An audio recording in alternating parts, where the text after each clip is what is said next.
Silhouette there, and welcome to UK Diesel Electric Railway Modelling and a DEMU collaboration project. One of the things DEMU does around the UK is roadshows, and I quite enjoy doing them, but I think this is a good way to do a virtual roadshow.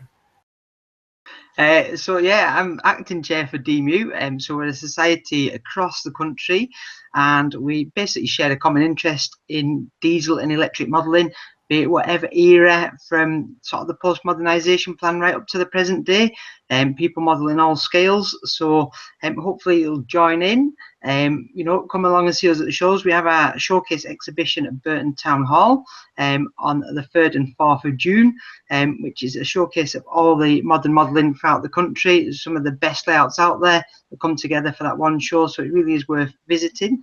And hopefully over the next few sort of months and things, we'll do various bits of modelling and different projects, from DCC sound to kit building to modifying ready to run products, and so on. But there's a whole wealth of knowledge from all the members. There's a lot of interest in wagon building, so there's probably something of interest for everyone.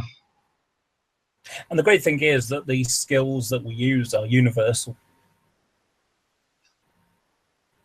Absolutely, you can apply it to all scales, and basically the knowledge for the membership, if you don't know something, ask away on the questions. We've got our own forum, people joining on there, and there's a whole host of things that you can find out from it. And also our update magazine that Dave was holding up comes out quarterly, and there's various articles submitted by members, as I say, throughout the country for various interests as well. So there's lots of appeal for everyone, really.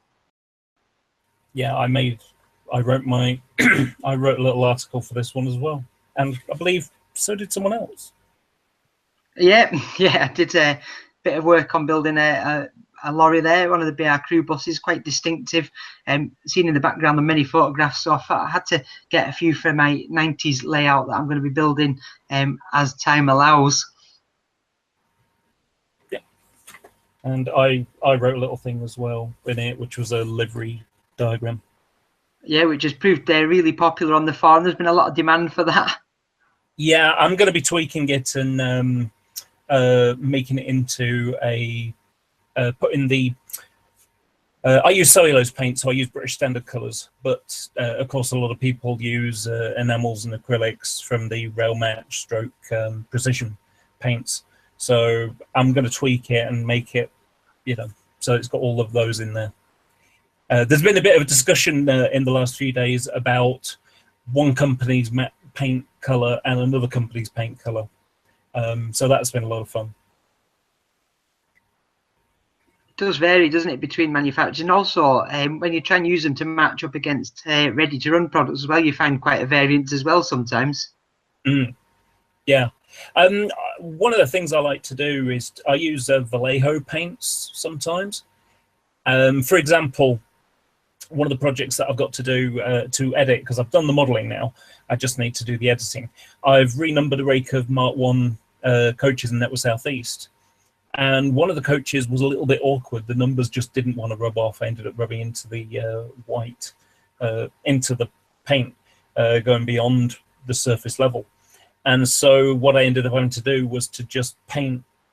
It's an off grey. It's an off-white grey colour, and I just happened to have a Vallejo colour that was just perfect for it. So I ended up just repainting that section. But yeah, I don't know, for the audience, I don't know how many people saw the introduction that I made. This project is about railway modelling and how there seems to be an awful lot of people who are collecting rather than modelling, and I think, and it's something that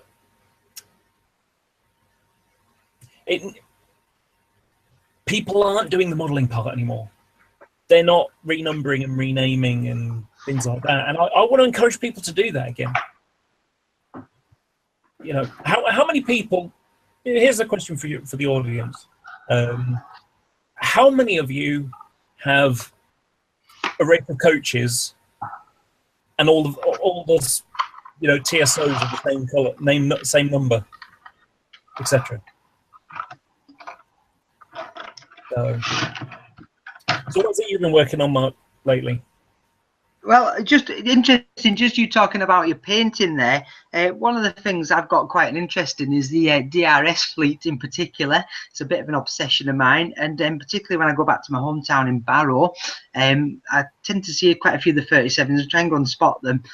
Just around 11:30, you get both of them in the station at once. And when I was last down, I saw 37422, which is a bit of an interesting one, just because it's just in the plain DRS blue livery. It never received its vinyls on the side of it, so I saw that in that condition just recently, and I had a model kicking around, which was spray that I got from a very talented modeler, Andy Walshaw, Ken's Roadworks, and it was done as a model of 409, but because that came out as a standard run, albeit in Model Rail magazine, I decided that that would be quite an interesting base model to basically debrand. So I had to take off the varnish layer. It was very well done as a respray, and take off the decals, which I did use in some Humbrol thinners, which worked really well.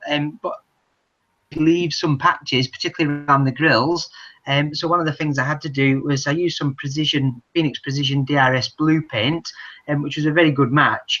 But to get a nice even finish with airbrush without airbrushing, I used quite a thin layer with some thinners, and that managed to get quite a decent finish back on it. So although it's quite a plain model, it does look quite effective. And then I used some numbers from R3 sprays to finish off the loco. Right. And the good thing about DRS, it's all Oxford blue. Very easy colour to get hold of. It had a little bit more detail, and I did one of the front end with various air pipes and all the rest of it, and even went as far as putting the control pipes, which are the little white ones. I thought I'll fit those to that one just to go a bit further. And a new product that I found recently, DEMU modeler, Phil Eames has created his own sort of brand, stents and models, and I got some. It's got a very nice etch checker plate, which I bought a sheet of that, and you only need to cut a very thin strip, but it's ideal for doing the checker plate on the doorsteps, which really quite fine, but it's very, very nicely etched detail on it, so that works quite well. You only need a piece sort of about 2.5mm by 7mm for each kick step, so the little sheet will go an awful long way on detailing locos. How what's the thickness on it? Is it nickel or something? Yeah, it's nickel. Yeah, I'm not sure the exact thickness, but it's certainly got a very nice pattern to the tread plate, which looks ideal. Is it the same kind of thickness that Shoreplan window frames are done with, or whatever? It's slightly thicker than that, actually, just the base and then the layer detail on it, but it looks fine on them. It looks nice and smooth when you've glued it on. Just a little bit of super glue, it's stuck those on nicely. Yeah, I just finished doing a loco last night into today. Just wanted to get the job finished so that when I made the second video, people could see what it came out in the end. And I did the last bit of work, which was to fit all the detail parts. So, for example, the little compressor pieces here, but also, it's weird looking backwards at myself. So, some pipe work here and all the underframe components. It's quite nifty, but my camera doesn't like doing it. Nah, it's not going to focus. It's trying to focus on my face, which is over here somewhere. But yeah, it was quite a good project to do. Just denaming a loco, and the research that goes with it. I had someone in my comments, asking about research and things like that, and I think research is one of the real focus points when you do some modeling, because having the same loco as someone else, everybody else, you go to Roadshow, you see the same loco on 5 different layouts. I always want something different. In fact, it's been somewhat frustrating because I've got a model list of things that I'd like to do, and they keep bringing out models that I want to do. 47301, I want to do that. I was doing 31110 was on my list, and then Hornby brought it out, and then I saw it on every layout, modern image layout for 3 years or something. I just became plague for me. And so I decided, oh, I'll renumber it as 125. And then I was so fed up of seeing it that I turned it into a blue one instead.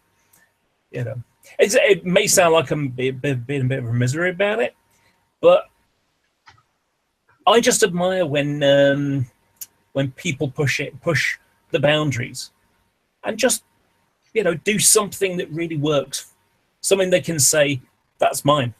You know, I can look at this logo and say, I did the work to make that look really great, you know, and I'm really quite pleased with it.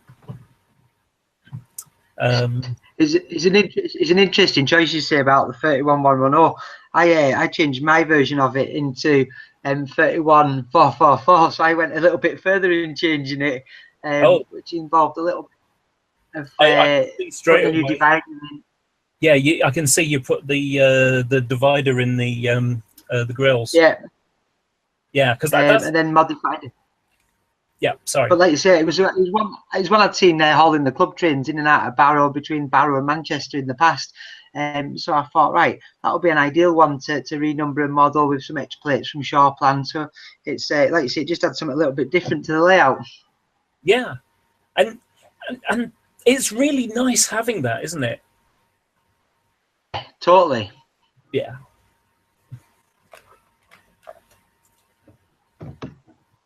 Have you got anything else in the project to go? What am I working on next? I haven't got them in at the minute. They're on the layout in the garage. But what I'm going to be working on is one of the ultrasonic test trains, Network Rail ones.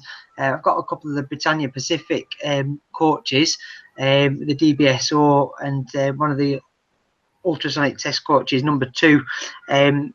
Which need a little bit of detail, a little bit of weathering, and they'll be behind a Corliss 37 running on Rannoch. So that'll be interesting. It's a project I'm going to be working on the next few months, ready for the one show that I'm going to be attending with the layout down in Warwickshire, the Great Electric Train Show in October. Oh, right, that sounds good. I don't do as many shows as I used to. Don't do enough. Manchester, Wigan, I've done a few others in place. Worley sometimes, showcase every time. Wherever possible anyway. I didn't do it for the big one we had a couple of years ago. But I'll be there in just over a week and a half, isn't it? Yeah, not long to go now. Yeah, for me it's the best show of the year. You know. But all modelling has its place. You know, you can learn things from, you know, even I don't know. It's hard to explain. I've learned bits of, you know, just little ideas on scenery. A bridge that doesn't go straight across the layout; it goes on an angle. Something like that. Yeah. You know, I think one of the best thing that ever happened to me at a model show was when I was doing a demonstration. I'm still. I mean, this is about 6 or 7 years ago now, and I'm still working suggests I'm actually doing something with it, which I've not done for a long time, but it's in my to-do list. Anyway, making a 307 out of a Bachmann 4-step chassis and DC kits for body shells, and I had to put all the hinges on individually, and it's a lot of hinges. And one of the tips that I learned from DEMU is, you know, when you get these little Ziploc bags, if you put super glue on it, it takes ages to dry. And I remember showing this, you know, there I am putting these hinges on, chatting to a guy, and he's watching me, and his guest was flabbered. He was awestruck by it. And I know that sounds like a weird way to describe it, but he literally was. It was the Blackburn show. And he was like, wow, I've never seen anything like that before. And what he was doing is he had a vise and he'd put a blob of super glue and he'd get a couple of uses out of it and then he'd scrape it off and put another blob on. And that was how he managed to do the work. And, you know, there I am just showing a very, very simple thing that I got off someone else, one of the DEMU people. And he just thought it was amazing. And it really made me feel good because, you know, this guy, I think he said he was 65 or something. Who says you can't treat teach an old dog new tricks, as it were, as the phrase goes. You know, hopefully he's gone and done loads of things with that, and you know, it's nice to make a difference to someone's modelling, and that's what I want to do with this channel. Oh, by the way, I should mention, sorry for starting a bit too late. Unfortunately, we had a bit of a technical issue. Yeah. Do you want to say something, Mark? Well, just check. Yeah, hopefully we can get more people involved, and you'll see different modelling from around the country, different people.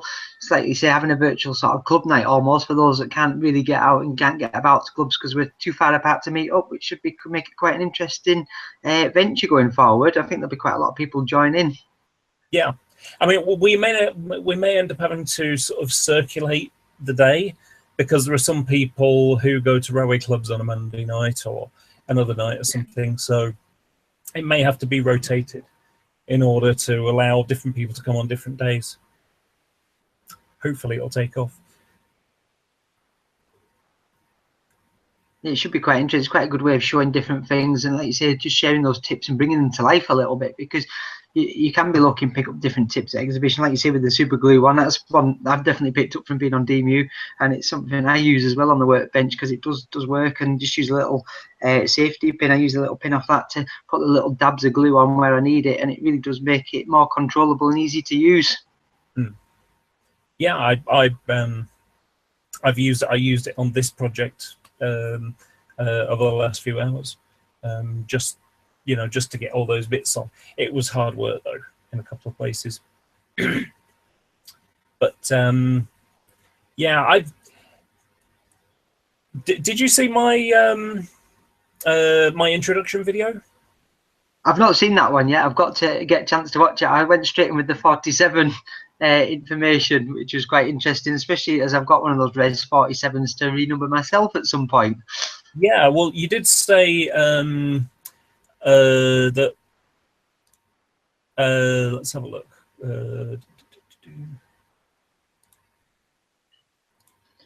It was interesting when you talk about research, because there's a really good website for the Class 47s, class47.co.uk, and that's got lists of all the parts and everything, the different boiler parts and so on, which makes it kind of really useful when you're looking at what prototype to do. Yes, that's absolutely true. Funnily enough, I used that in my research.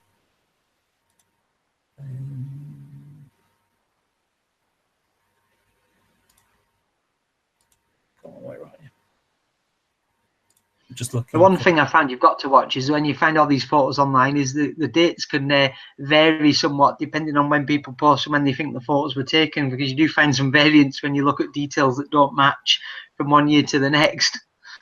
Yeah, there are a number of small ones where they've changed. I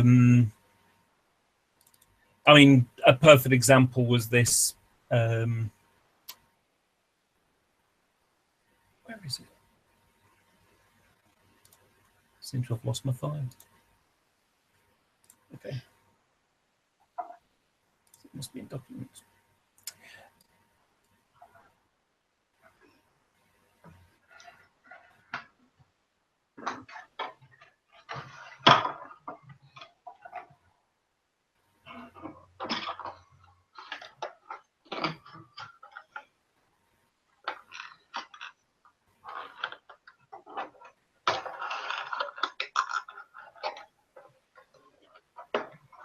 Yeah. Well, one of the things that I've done over time is collect rakes of coaches, because I think, you know, as a part of replicating what you see, you want to have a train that's the same train you saw. So I have a couple of a rake of Mark 1 Neville South East coaches, which will be coming up in an upcoming video. Out of that is an actual train I saw at Paddington in 1992, and I'm doing another rake which is Mark 2, Mark 1 and Mark 2 mixed rake, and one of the coaches is going to be an interesting one, which is it's a Mark 2B, and there aren't any models of Mark IIBs. The Lima one, yes, but it's a little bit thick on the body. So what I intend to do is to use a Mark IID and put some new window frames in. And Mark IIDs can be found quite easily. Shoreplan do Mark IID window frames. So it'll just be cut the hole bigger, put the window frame on, new glazing for it. And the chassis is a Bachmann Mark IIA, but it'll be lengthened slightly because the coach is slightly different in length. The Bs and Cs and up to Fs, they were longer, but up to the Mark II Zs and As were slightly shorter. It's only about a foot or so. I'm still trying to find that file.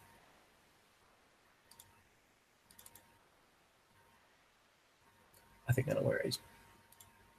Yeah, it's interesting when you talk about the coaching rakes and numbering them slightly differently, because I know something that you've done research before on, Dave, and you've shared in Update is the club train formations, and that's proved useful for a particular project of mine, where I've had some of the coach numbers and been renumbering the Mark IIs from the model rail limited edition coaches, which was quite good. I've managed to pick up quite a few of those in the past, so they've all been renumbered just to make them a little bit different.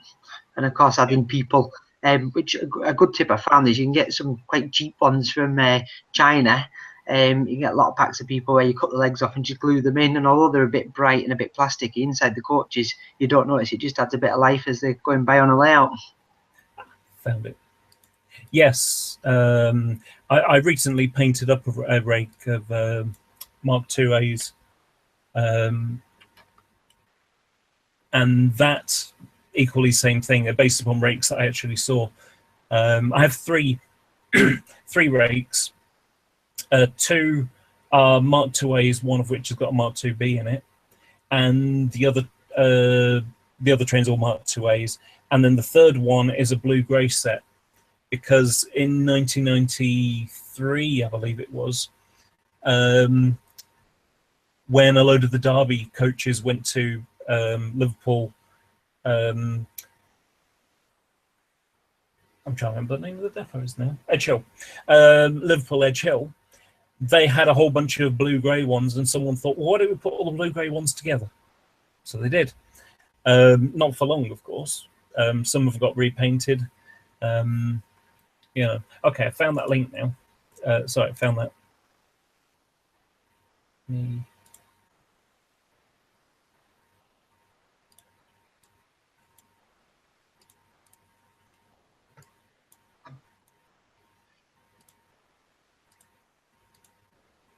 Okay, so there is my list of res liveried 47s. And really, as the video that I made before shows, so it's the number, the livery, whether it has flush whether it has flush ends at the number 1 end or the number 2 end. The marker lights, the red marker lights, sometimes they've got a vertical hinge and sometimes a horizontal hinge. Oh yeah. So, excuse me, my throat's got a bit dry.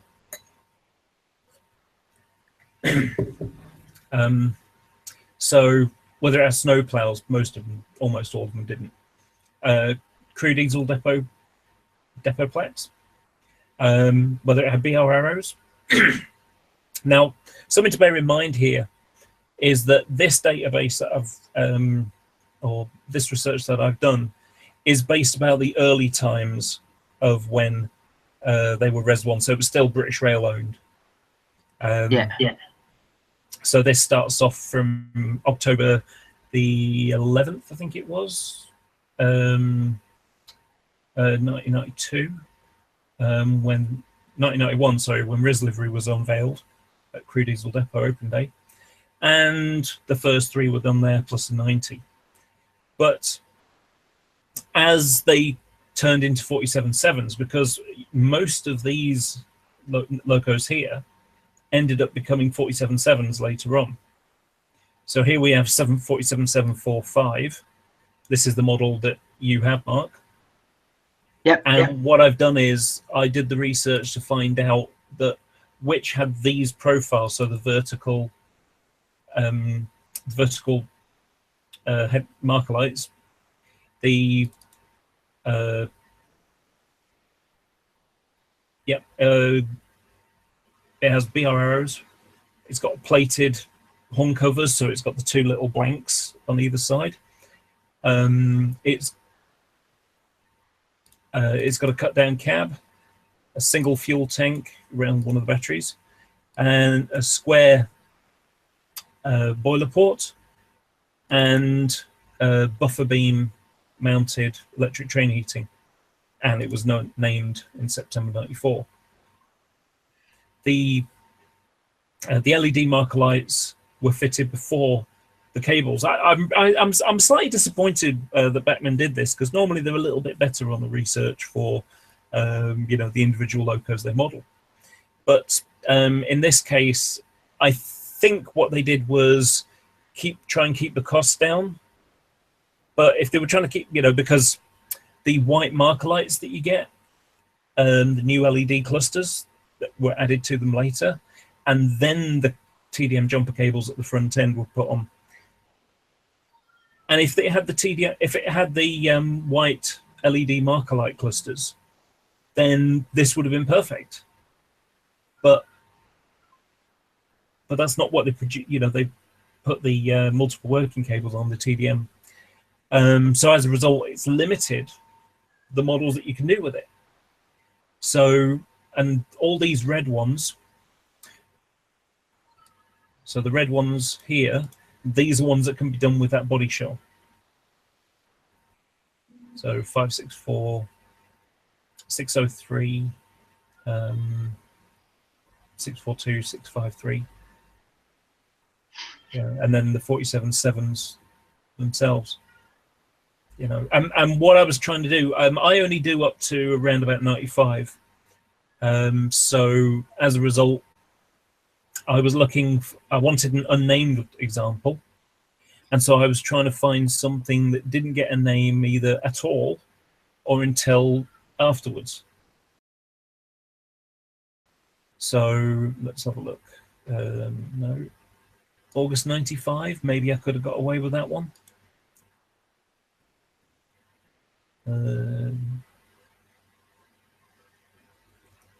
But in the end, it was 47761 was the one I went for. Yeah. But this is the kind of research that I find is important to do. To be able to make a choice. Because I remember looking on a forum one time, and someone was saying about, I'm going to do this one, I'm going to do that one. And it's like, wait a second. Hasn't that 37 got the RSH grill, so they've got the extra slats instead of the wide ones? And it's like, you bite your tongue on things like that, because, at the same time as you want to encourage people, you also don't want to upset them and say, well, that's rubbish, isn't it? Because you've used the wrong one. Now you sound like, misery guts. I don't want that. So for me, research what it is you want to do. I actually have a model list, and every year, Bachmann, Hornby, etc., they announce what they're going to bring out, and I look at the number that they say they're going to do, and I say, oh, great, let's see what they've got. Which models fit that profile, have those detail parts.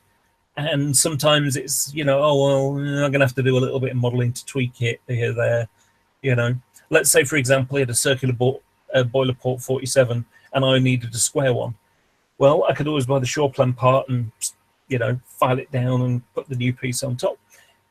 That'll do me. So please do some modeling. That's really the whole point of this channel, the whole point of DEMU. And I suppose what I'm afraid of, I've seen people who say, they do aircraft modeling, And what they mean by aircraft modeling is I go to a shop and I buy a die cast 1/72nd thing that sits on a mantelpiece. And that's not modeling. It really isn't. Modeling is getting a knife and carving into something. You know, I know that sounds a little bit weird as well, because it's not all about that. But what I mean is, building a wagon kit is incredibly rewarding.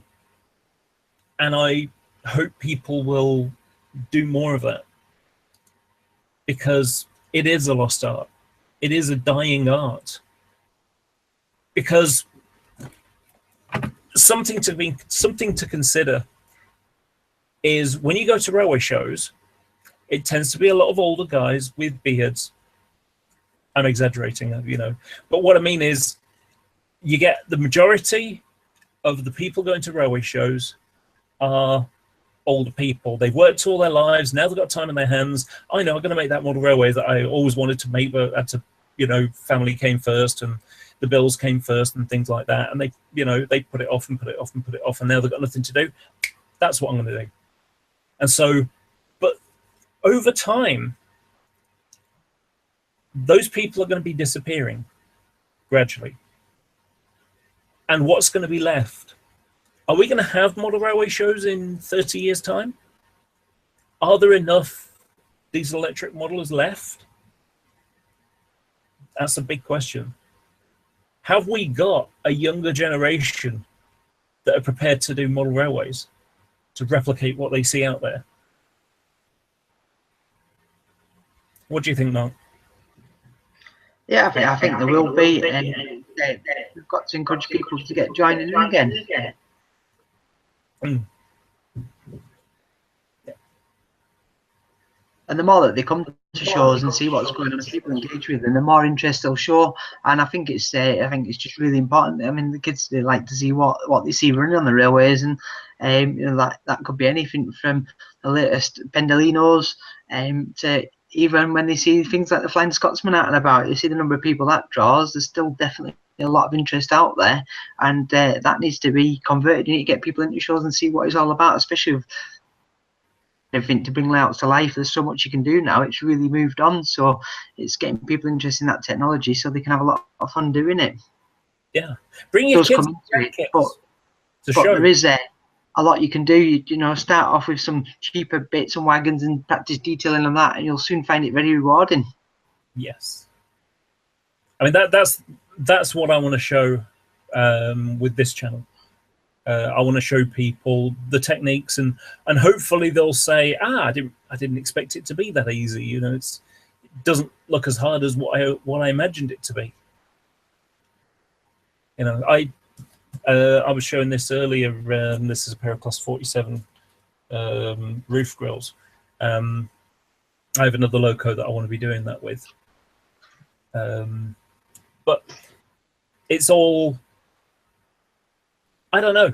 I really enjoy spending an evening just getting in and doing some modeling. Are you the same? Yeah, it's a good way to relax, especially if you had quite a busy day at work. I mean, if you do spend an hour doing modelling on something really fine, the more fiddly, the more detailed it is, the better it is actually, because it'll just take your mind completely off everything else that's going on, and you find that you can relax for an hour or two doing it. Yeah. Yeah, it's sorry, cool. Sorry, go ahead. Sorry, you were saying. Uh-oh. I have a feeling that Mark has crashed.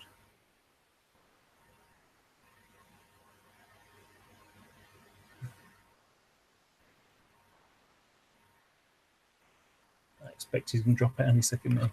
Oh, well. So, yeah, I hope you've enjoyed this. I'm going to bring it to a close now. Apologise for it being a bit late. We had some technical issues. Hopefully that will improve. I'm hoping that other people will join. Please comment underneath. You know, even if it's just, what would you like to see more of? So hopefully you're going to enjoy this. I want to do more of these Hangouts.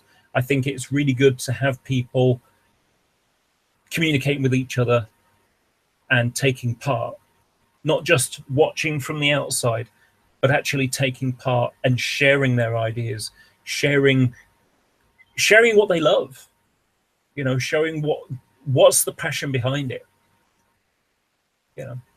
So have a good day, everybody, and hopefully you'll see you another time soon. Bye bye. Oh, Mo's just rejoined. Yeah, I lost. Yeah, I'm just doing a close because hit the L. Is there anything you want to say before we go? Oh. No, it's hopefully there'll be more people joining over the coming months, and you know, just get involved, share your modelling, and you know, if you've got that really interesting project, get it on here and share it with everyone. Yep. Yep. Looking forward to doing that. Gonna have to get a circle of people. So if you want to join these kind of discussions, you'll need to get yourself a Google account, Google Plus or something, and you know, maybe we'll work out on some kind of mailing list so that I can send the link out and people can come and join. So we're going to go now. So have a good evening, everybody, and hope to see you soon. We'll see you soon at Showcase as well. Yes, indeed.